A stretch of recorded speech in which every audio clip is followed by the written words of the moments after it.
Welcome to the Quantum Healthy Podcast. I'm Andia, a licensed addiction counselor, and along with my co-host, Laura Kissman, a quantum nutritionist, we will be inviting expert scientists, clinicians, survivors, and thrivers to distill their pearls of wisdom attained from applying quantum biology to their fields of research and everyday lives. Our goal is to bring you easy to understand principles and practices about the study of light, water, and magnetism so you can take your health into your own hands.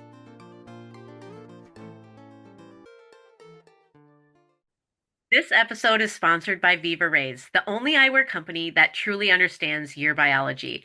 Viva Rays are advanced blue light glasses designed with circadian biology in mind. Unlike typical blue blockers, they filter light in harmony with your body's natural rhythms, helping you sleep deeper, feel more energized, and protect your long-term health. We love companies that support biology-backed wellness, and Viva Rays is leading the way. Use code QuantumHealthy at vivarays.com to save 15% and support your sleep, focus, and natural energy the way nature intended. Enjoy this episode. Hello, everyone. Welcome to the Quantum Healthy Podcast. We have a legend in science on our podcast today. Welcome, Dr. Martin Moore-Ede, to our podcast. I'm going to just read a quick bio so everybody knows who you are. So Dr. Martin Moore-Ede has been the leading expert on circadian clocks and their regulation by light for over 40 years. And as a professor at Harvard Medical School, he led the team that located the suprachiasmatic nucleus, the biological clock in the human brain that controls timing of sleep and wake. As the founder and CEO of the global consulting firm Circadian, he pioneered technologies to help people safely adapt to working around the clock. His best-selling books, The Clocks That Time Us and The 24-Hour Society, are based on his work. But his most recent book, The Light Doctor, The Science and Solutions for Replacing Your Lights Now to Protect Your Health, exposes the epidemic of obesity, diabetes, heart disease, and cancer that has been caused by the poor design and misuse of electric lights. The book provides clear guidance on how to use circadian lights to provide the right light at the right time of day. As a scientist, researcher, author, inventor, and leader in the field of light science, welcome to the Quantum Healthy Podcast today. Well, I'm delighted to be with you. Thank you for the invitation. Well, we thought we would just start by you sharing a little bit of your story and just what took you from medical residency and to consulting the world on lighting and authoring The Light Doctor. Well, it's been a lifelong career, but basically I got interested in the challenges of working around the clock and light exposure at different times of day. Way back when I was doing a surgical residency, I took a detour out because I got really intrigued about why sometimes I was working nonstop for 36 hours, but I could get a burst of energy at certain times or extremely fatigued at others. What was the laws? What were the laws behind it? What was causing it? And that led me to Harvard, and where I did my PhD after I sort of took a detour and then joined the Harvard faculty. And it was right at the beginning of human circadian clocks, a brand new field, wonderful time to be in science because obviously all the big questions remain there to be addressed. And at that time, the prevailing view was that humans didn't have a biological clock like animals, and that humans weren't synchronized by light and dark, both which we disproved. We first of all found where the clock was in the human brain, a little tiny cluster of nerve cells in the hypothalamus. It's called the suprachiasmatic nucleus, or SCN for short, and it's linked to the eyes from a special tract from the eyes and from receptors in the eyes that now we know a lot more about. We didn't know so much about then, that detect light.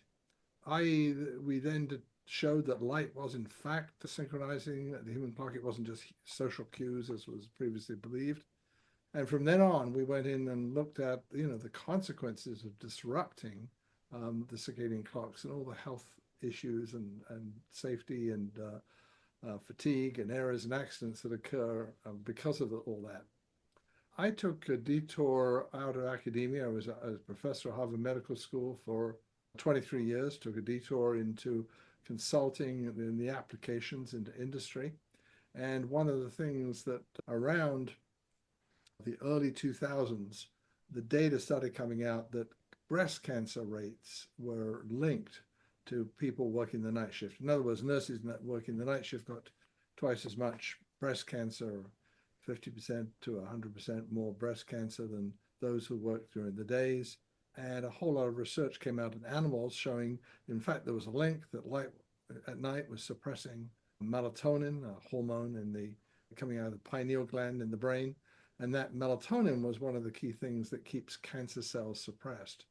So there was a whole thing coming out. And as I was consulting to industry, they said to me, and this is half the Fortune 500 were clients of our firm called Circadian. They said, Martin, what are we going to do about the lights? And that was a very good question. So we went back in the lab and started working on what the issue was. And the real answer came down to that it's actually not all light that's a problem. It's a rather narrow blue band of light and rather sky blue color that's causing all the problem because that's the reception in the eye and that's the time cue. And that in turn led us to developing lights that are devoid of that blue during the nighttime hours, evening and nighttime, and lights that are rich in that blue during the day. And we installed them in multiple, about 60 odd Fortune 500 company, particularly in the control rooms, 24/7 type operations, and showed that was very effective. And so the leading to the light doctor was as that the barrier was really understanding and education and people needing to know why they should be buying those lights. And so it became clear I needed to write a book to really explain this. And that was The Light Doctor. And it's available on Amazon bookstores. It's been all over the world and a very, very good reception. And so it's quite a challenge, but it's the education phase. We've got to do the education to create the demand so the lighting industry will respond and give us lights that have the right spectrum. Yeah, and you have led a consensus study and a team of leading researchers and scientists to put a warning label on light bulbs. Can you just give us an update on Right. where that process is at? Well, you see, the problem with lighting is that in the old days, before electric light, people used wood fires and candles, and they have virtually no blue in them. So that never presented a problem, health problem. And Edison invented the incandescent light bulb to be light that was rather to replace a candle. So that also has relatively little blue in it. Hmm. But as people got concerned with energy efficiency, the LED was developed. And the problem with the LED is most LEDs today use a blue pump because that's the most electrically efficient way of converting electricity into light. It's a blue chip in that. And that big blue spike in the LEDs is what's causing a lot of problems. So during the day, having a lot of blue is not a problem. But during the nighttime hours, evening hours, it is causing huge disruptions to our health, to our sleep, to our immune systems, to cancer risk, heart disease, diabetes, and so forth. And Yeah. as we've now switched over, we've banned incandescents and halogens. We've now forced the world into very artificial light. So that's part of the challenge. And there's other issues to do with the regulations that are driving us all in the wrong direction. Yeah. Yeah, and we want to talk about the conditions for sure, the some of the epidemics. And I'm actually in the field of addiction and we're certainly experiencing an epidemic in addiction. And I was just curious that before we dive into like obesity and diabetes and cancer, heart disease, in 2015 we were at 23 million people had a substance use disorder and just 8 years later, it's over doubled to 48.5 million Americans who are battling a substance use disorder. And I'm just wondering what your thoughts are on blue light, because we know blue light can be very addictive, and just what your thoughts are on the steady rise in numbers and the relation to our light environment playing a role in addiction. Well, we know that blue light is a stressor, and it causes a stress response. Hmm. Interestingly, the old incandescents cause a calming response. They calm down us and everything else. We've taken that away. Secondly, it's a very narrow and artificial spectrum. In other words, the full natural daylight spectrum of being outside, you've got the ultraviolet light, you've got all the colors of the rainbow, everything in sunlight, you've got the violets, the blues, the greens, the orange, yellow, orange, red. and infrared. And that is now taken away. And we've taken away in our world by two ways. Number one, we live indoors 90%, 93% of the time, or even more. And so being indoors, you're deprived of natural light. You're deprived of a lot of the key components of sunlight, which are really essential to health. And we know that people who spend more time outdoors have less psychiatric illness, less depression, probably less addiction. I haven't seen that directly studied, but it's all these psychiatric disturbances. And people who have more light at night compared to sleeping in the dark also have a greater effect, about a 30% greater increase in psychiatric illnesses of all sorts. Mm. So I think the issue is that we've actually, and the problem is that a lot of people sleep with the lights on, particularly if they are anxious, anxiety, and so forth. Amazing statistics showing 40 to 50% of the population is sleeping with the lights on. And so this is it's a big issue and people don't realize it, but now there've been some massive studies involving 80 odd thousand men and women looking at how much light they got during the day, how much light they got during the night, and how long they lived. And in fact, people are dying off 30%, 50%, even greater rates of those who Wow. stay inside, don't get daylight, and use artificial light at night. So it's a psychiatric condition, but it's also heart disease, diabetes. It's a stressor on the body having a very artificial light spectrum. And that's what the regulators have been forcing us into by banning the other types of lighting into this very narrow artificial spectrum with a big blue spike. And that is a very, very artificial situation that we forced upon people just to save a few watts of electricity. And in fact, it's getting worse. And one of the things I'm working on right now is trying to create a haven for healthy light bulbs that are designed to give the right parts of the spectrum according to the time of day and night, that are trying to keep them from being regulated by this draconian thing that's coming in 2028, which will force everybody into just solely the blue rich LEDs, and that's all. Mm. I was actually just on your website and saw that petition. So you'll get two more signatories here Okay, after that's good. Yeah, no, after the and that's podcast. we're getting a push for the DOE to try to do something about its regulations gone wild with a very narrow, energy engineers having a metric. And just to explain this, just briefly, lumens per watt, which is when you read a packet of a light bulb or whatever else, how many lumens, that's how much brightness this thing produces, and watts is how much electricity. So lumens per watt is the measure. Trouble is, lumens is 100-year-old measure. It was something invented to show brightness, and it only is measuring essentially the yellow and green parts of the spectrum. So blue and violet and ultraviolet and reds and infrareds have no input whatsoever. So they're all treated as wasted watts. So it just forces people to use this very narrow thing. So it's really a challenge. But yes, the website there is circadianlight.org, Right. and you can see the petition up there. And we're trying to get healthy light bulbs protected. Otherwise, they'll end up disappearing. There are a lot of creative things we can do with light to improve health, but it's a challenge. I I have a question on light as a carcinogen. I thought I read that or heard that, and so I went over to the World Health Organization just to check the IARC, and I found all the only thing I found when I searched light was fluorescent light, like in 1992, that it's in the group 3, I think it is, which means it's unclassifiable. But can you Yeah, clarify that? absolutely. The first big study by IARC, the International Agency for Research on Cancer, part of the World Health Organization, was done in 2007. And that was published, and they came out with a class 2A carcinogen, strong animal data to show it, and very suggestive human data. So it was identified as a carcinogen in 2008.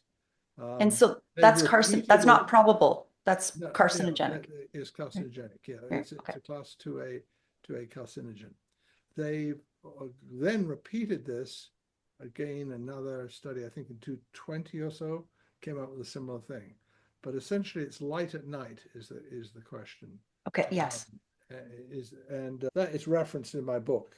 You'll find the references to those, and there's also been a big study by the National Institutes of Health coming out with the probable carcinogen conclusion there for breast, and particularly it's breast cancer, prostate cancer, colorectal cancer, all of which, by the way, have been climbing rapidly in the last few years, ever since we introduced LEDs weren't introduced until 2014.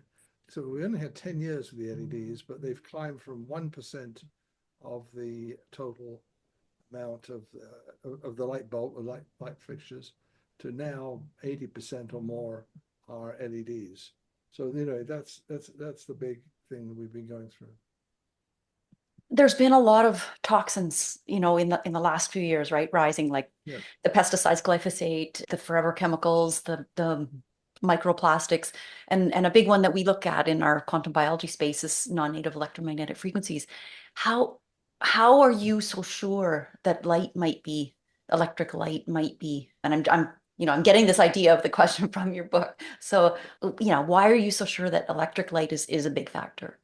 Well, Especially, there's several things, right? In other words, a very good animal study showing you could, have human breast cancer implanted on rats, and showing that it will grow rapidly if light is on at night, whereas if they are in the dark at night, it will grow much less rapidly.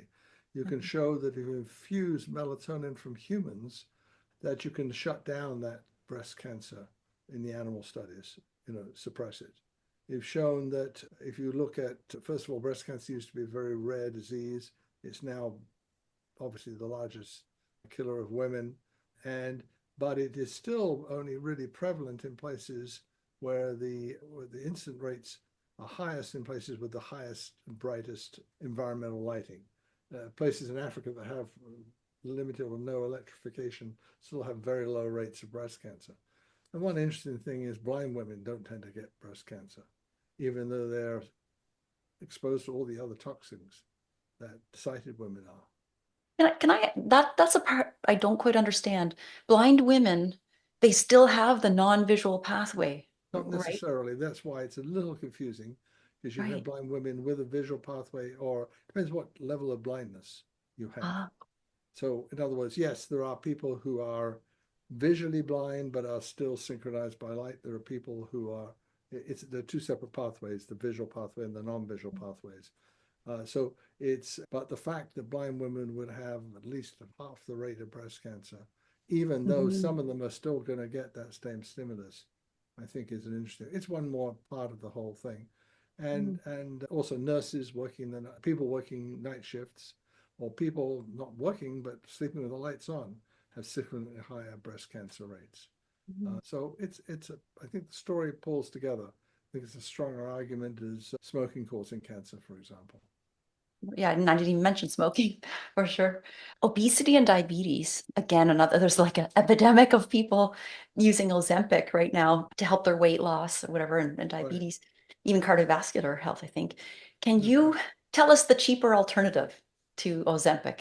Absolutely. Buy light bulbs that do not give you blue in the evenings and give you rich light during the daytime, and you can get those for $20 to $30.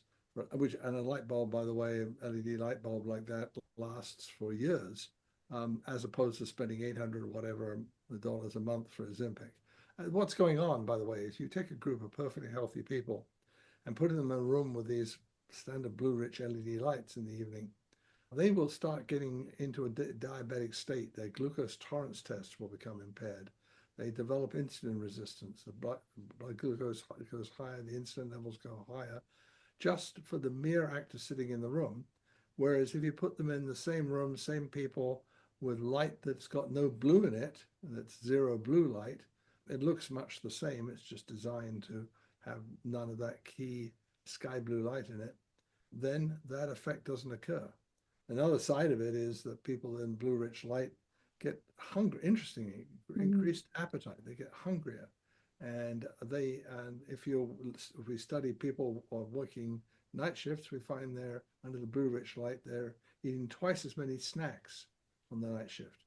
So there's a combination between diabetic effects weight effects on your weight and all together adding together. So it's part of the story. It's, so that there's pretty good evidence that we're dealing with obesity problem that's driven, partly by these LED lights.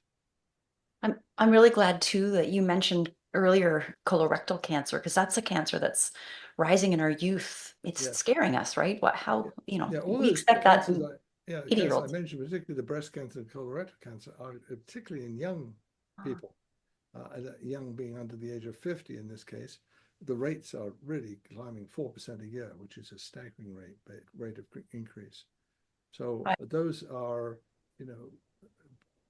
a big issue, and yet, we've been doing this massive experiment on millions, if not billions, of people by switching everybody over to LED lights with, as I say, a very artificial, very narrow spectrum that I think is causing a lot of problems.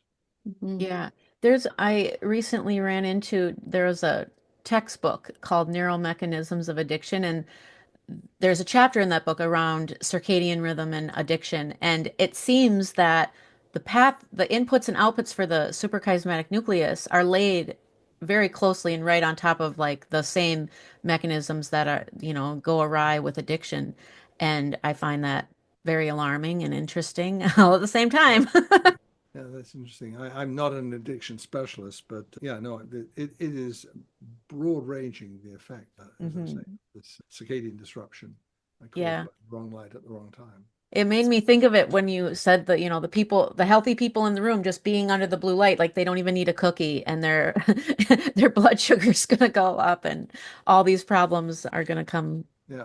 It's crazy.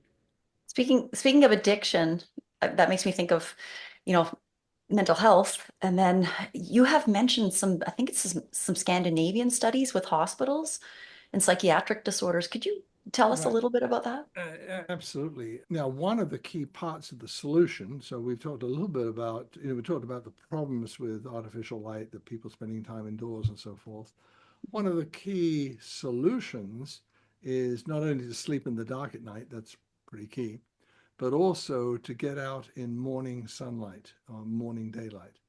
And so the people who are, exposed to morning daylight are just healthier, less cardiovascular disease, less psychiatric disease. But the interesting study that you're referring to is when you take a group of people, and this is the time of day matters, you take a group of psychiatric patients that are being admitted into a psychiatric ward, and the hospital has rooms either facing southeast on one side of the corridor or facing northwest on the other side of the corridor of the windows.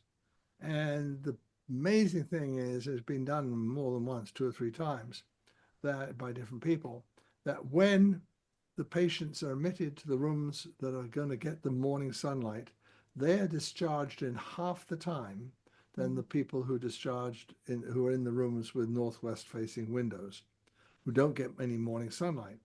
And that's with everybody getting the same doctors, the same medications, the same therapy, same process, same pool of patients. It's an amazing finding. It's really a robust finding. And that's because we know that morning is a time when that blue light is key to setting and keeping our circadian clock in sync. It's the point that keeps it stabilized to day and night, to a regular day and night cycle. So morning daylight is very important.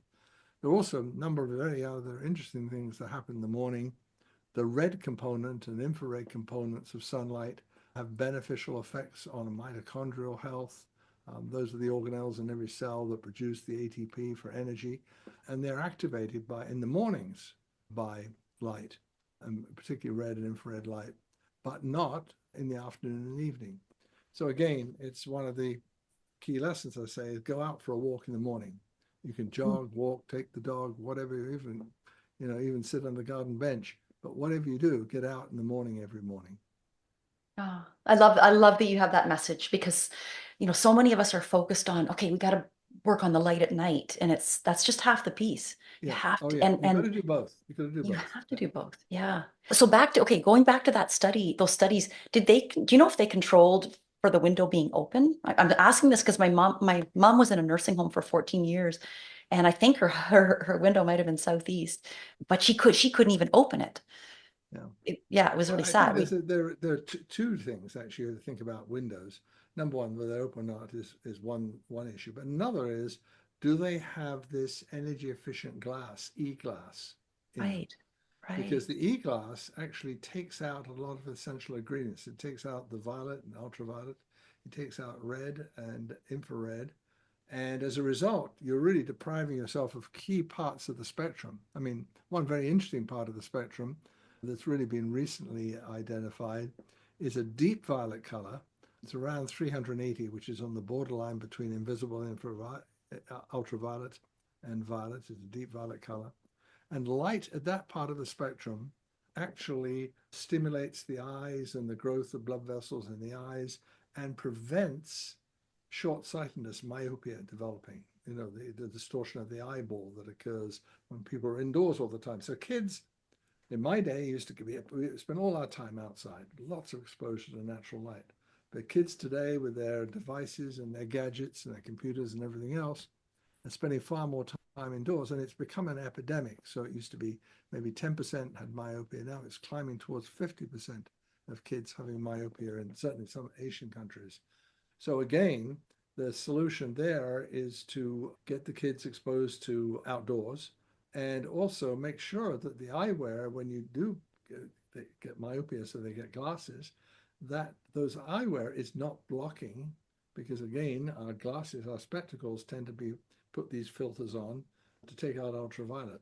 So again, we're learning there's so much richness and health in the full natural spectrum that it's really something that we need to be, going back to nature, going back to that exposure to the outside world, because, lifespan is like greatly extended. I mean, just if you take groups of people who spend a lot more time outdoors than others, golfers, for example, study of 300,000 golfers live 5 years longer than non-golfers with the same economic age, economic status, everything else across, and so it's, again, that's just one occupation that gets you outside for several hours.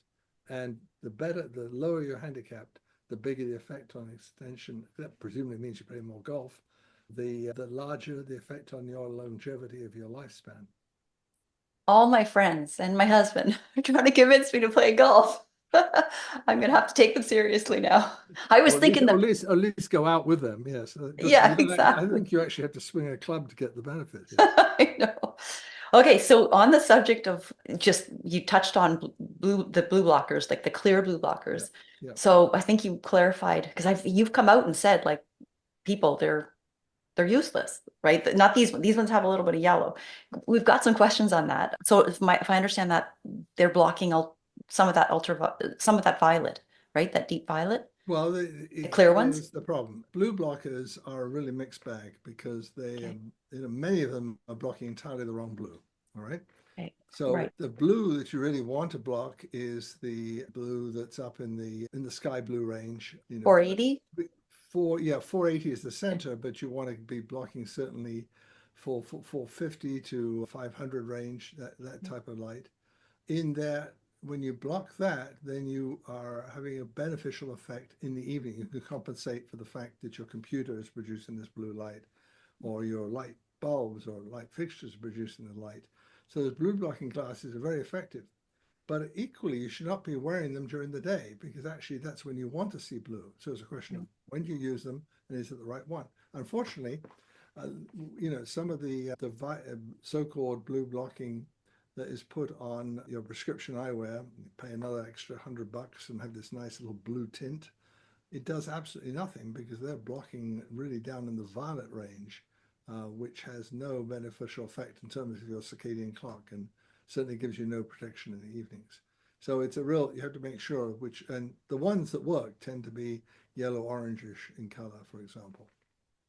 In your opinion, especially as a doctor, I know you're not an ophthalmologist, but wearing some yellow during the day, maybe, not the whole day because you do, like you say, you need blue. But if you are in front of a screen, do you think there's some protection from some of the eye diseases like macular degeneration or myopia with the yellows on? Is there? I'm not certain. I'm not the specialist in that area. Okay. I do know there's some level of comfort from certain comfort of vision that That's where people I've come get. to. Hmm. I think there is some evidence for that. I'm not certain how, but there's real evidence for them, affecting macular degeneration and other common conditions. I think one of the issues also is, as I say, we got rather too stringent about ultraviolet, so we tend to put filters that block all ultraviolet, but we also take out this critical violet, which is critical for eye health and for preventing short-sightedness. So I think we're learning a lot of things. There is a famous book by John Ott Yeah. published, you may have come across it, called Light and Health, Mhm. published, I think, in something it was 1983-ish or something, actually a bit before that, 1970 something, I think it was. And anyway, John Ott, his first book there was reporting all these incredible effects that happen yeah, that's the one. The one, yeah. Sold 3 million copies, which is pretty remarkable if you think about it. But he reports all these conditions where he was a time-lapse photographer, that was his trade, and that apples wouldn't ripen on a tree, in his lab, unless they got ultraviolet light. Animals wouldn't breed successfully unless they got ultraviolet light. In other words, the type of light and so he cured these problems by using clear glass as opposed to UV blocking glass. So I think we've got to really rethink again, what are we really concerned with is, now, for example, people have been concerned about cataracts. Well, you really don't get cataracts with 380 nanometer blue. In fact, the cataract effect is way down, down in the lower levels or the lower wavelengths of ultraviolet light. But essentially, it's a fascinating story, largely anecdotal, largely observational, as opposed to rigorous, peer-reviewed Right. science. Right. But I think there's so much truth there to be really parsed and studied in really controlled trials, that as we now really appreciate the value of all the different parts of the light spectrum. It's amazing. Each different part of that light spectrum has a different effect of health. So green light around 525 is curing migraines and myalgias and fibromyalgias and so forth. Green does that. Red light, as I say, will cure scarring, make your hair grow. And we know that certain levels of blue light around 460, will get rid of jaundice in newborn babies. Mm-hmm. 405 violet will disinfect. So all these different parts of the light spectrum, which you get you get it all in one package. When you walk out the door, it's all there for free, and you get it in sufficient intensity that you can never match indoors, because indoors we live in such a dim world. We live in a world that's 100 to 1,000 times dimmer during the day and 100 to 1,000 times brighter during the night. And that's why we're really upsetting our circadian clocks by getting away from that very strong contrast there used to be between day and night. Yeah, I Yeah. think everyone so wants something, they think they need to buy something to fix something, this consumer mindset, and people find it like very hard to believe when we say to them, just go outside. Like, it's free, beautiful, Yeah. full spectrum light. Just walk outside. You don't need to go and find the sunrise. You No. just need to be out there with nothing on your eyes, bare eyes. And it seems like it's so simple that they almost don't believe it. So glad you pointed that Yeah, out. it's part of the whole story. And paralleling that with careful how you use light in the evenings, right? So if you do both, you really are helping yourself. Yep. And so, yeah, we do need some technology in the evenings to compensate for the light sources we're exposed to. We're gonna go. Really want to ask you about lighting. One blue blocker question before we leave this topic is a burning question I have, and I'm hoping that you're gonna be the one to help my predicament. I'm at that age where I'm entering the reading glasses stage, and what I've noticed, because I switched my lighting in the house to red, like by my bed, I've got a red light, and I noticed that at night when I go to pull up my book, I desperately need the reading glasses if I've got a red light, but during the day, I don't need reading glasses to read a book. And is I guess the two questions are, is that not a wise thing to do to read with a red light? I don't have the red blue blockers on, it's just the red light. And is that is that a function of the fact that I've just switched suddenly dark adapted, without any blue, and that I just haven't given my eyes 2 hours to adapt to the red light, which would be Yeah, slightly dark adapted, or yeah, that's a visual acuity issue. In other words, far yeah, harder to read in red light. Now, it you just is. can Okay. read, there are other solutions, like, for example, the zero blue lamps of Sora, which have no blue in them whatsoever, but have a violet. So it naturally makes the light much whiter than it would have been. So the Okay. appearance is whiter, and therefore the contrast when you're reading is going to be much better. So you could look at those types of lights that basically are blue free and hence, are safe to use in the evenings, but they do make it easier to see and do work. And they also provide a little bit of stimulation in the sense that the violet light does stimulate the brain, so it keep awake. Now, it doesn't keep you awake after you turn it off, but it does, help you if you're going to work in the evening. That's the sort of light you need to use, a sort of a zero blue with a violet pump instead of a blue pump type of lighting. Is that a company, Sora, or is that Sora is a company. Sora company? is a brand of a company. The company is called Chorus, Korrus. And Chorus is coming out later this month with a dynamic light Mhm. bulbs that will know the time of day, know the season, latitude and longitude, and adjust from bright blue, rich, through to this zero blue, through to a yellow orangey light for the reddish light for the evening, and do it all automatically without you having to do it all in the same light bulb. And Wow. that's a very exciting innovation, partly based on the patents and the inventions we did we licensed them to Chorus to enable them to produce this product. So we're very excited to see that come out. And that should be coming out sometime in mid-April. That's awesome. Thank Oh, you for wow. sharing that. Thank you for sure.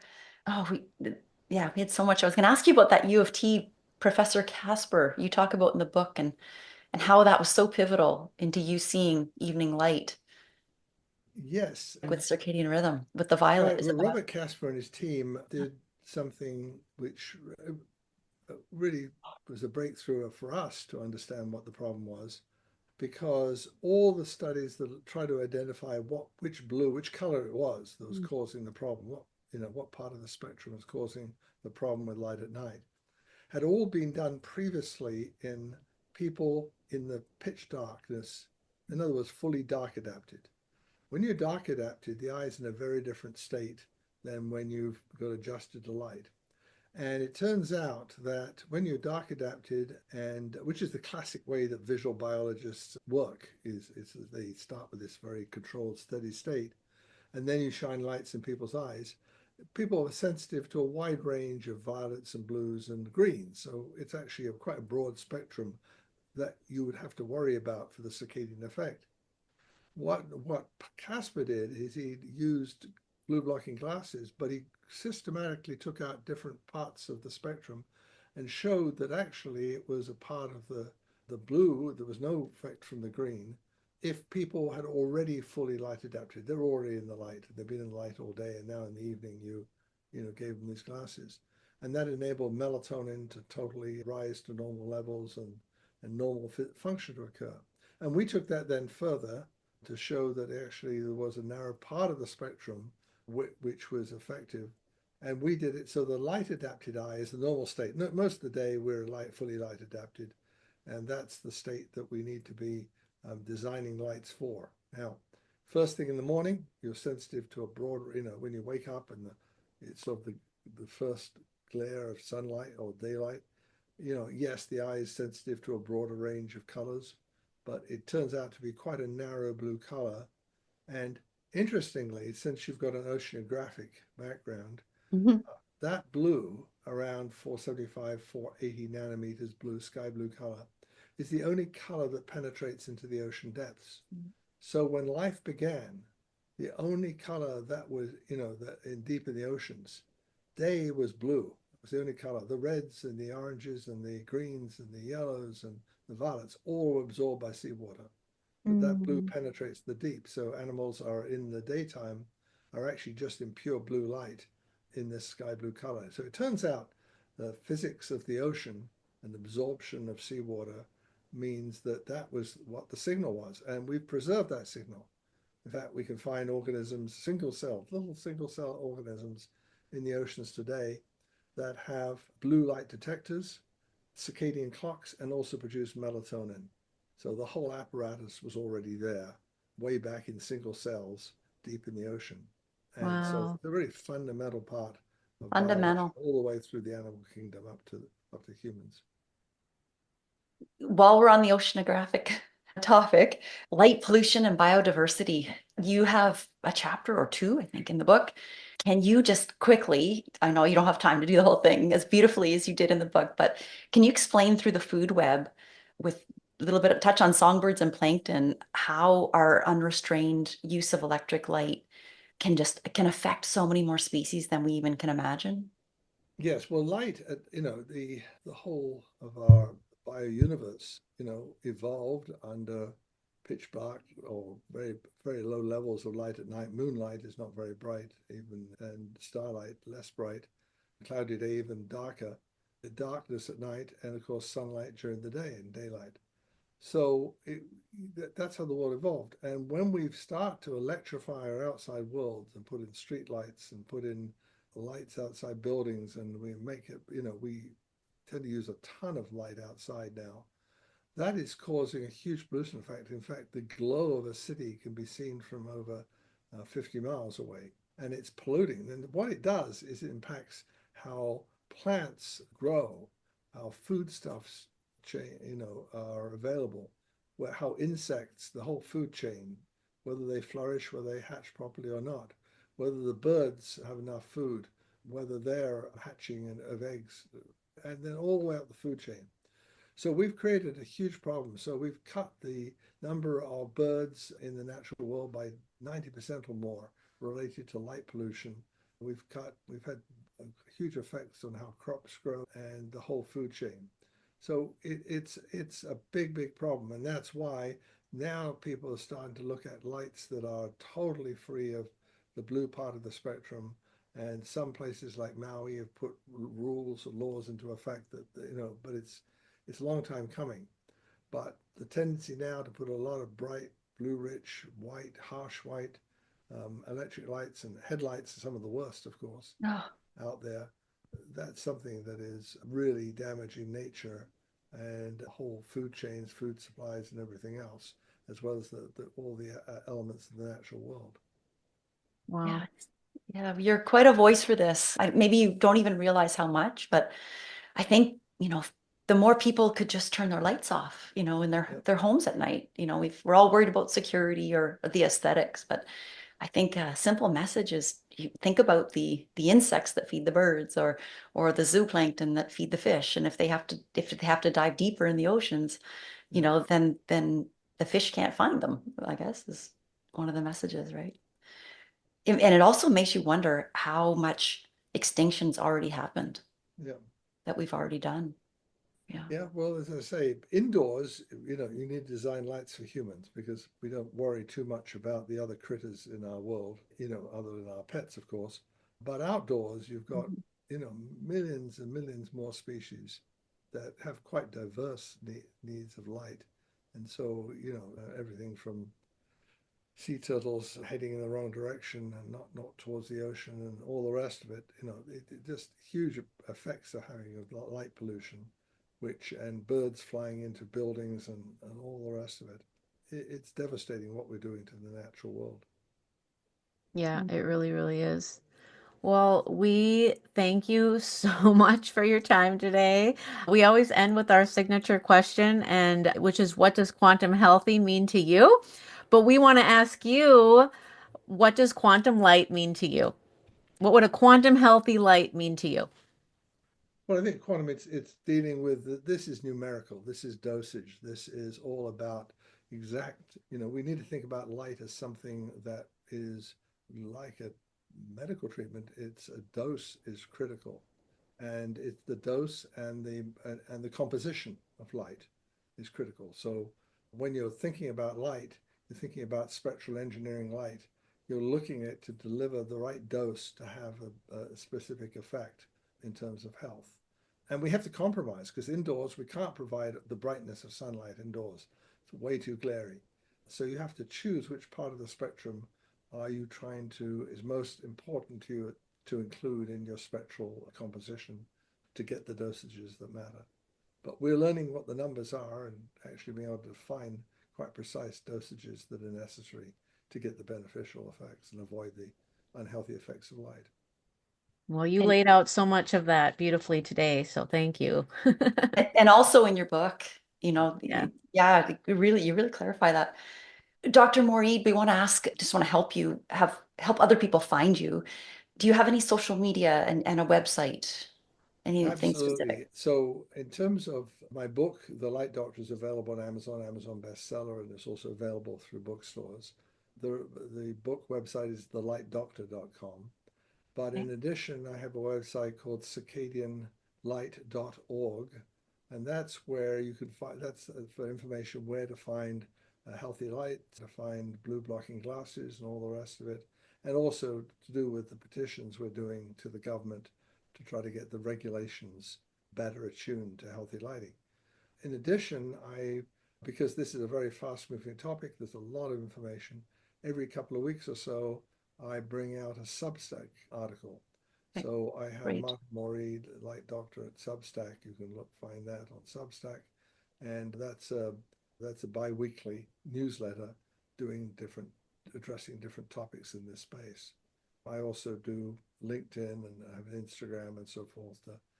Depending on how you like to chop up your social media, have someone chopping it down to the smallest ingredients and pushing it out on X and Instagram. But my main messaging is through Substack and LinkedIn posts. I've been looking at your Instagram and you have some really just great, simple messages, takeaways. Yeah. So I encourage people who are Instagram followers to find you there. Yeah. Just want to very quickly say thank you for helping us rethink the way we light our world, and not just to make us humans healthier, but also the voice you are for those 8.7 million species that are at risk with our light choices. Yeah. Well, thank you very much. It's been a pleasure talking to you, and thank you for a great conversation. Yes, thank you so much. And thank you all for listening. We will see you next time. Thank you for sticking around at the end of this podcast. We want to thank our sponsor, Viva Rays, who allows for us to get this information to you. They offer top of the line blue blocking glasses, which, as we know, are critical for our health these days for blocking artificial light at night. Over 90% of our time is spent indoors under artificial lights, and this puts us all prone to circadian rhythm disruption. You can use the code Quantum Healthy for a discount. Link is in the show notes. Thank you so much for listening to the Quantum Healthy podcast. We hope you found some value in this information. And if you feel inspired, please share it and leave us a 5-star review. This will help us reach so many more people. If you want to connect with Laura, you can find her at laurakistmanwellness.com and Ndia at ndiaray.com. Links are below in the show notes. Now, go find some sunlight and embrace your own quantum healthy.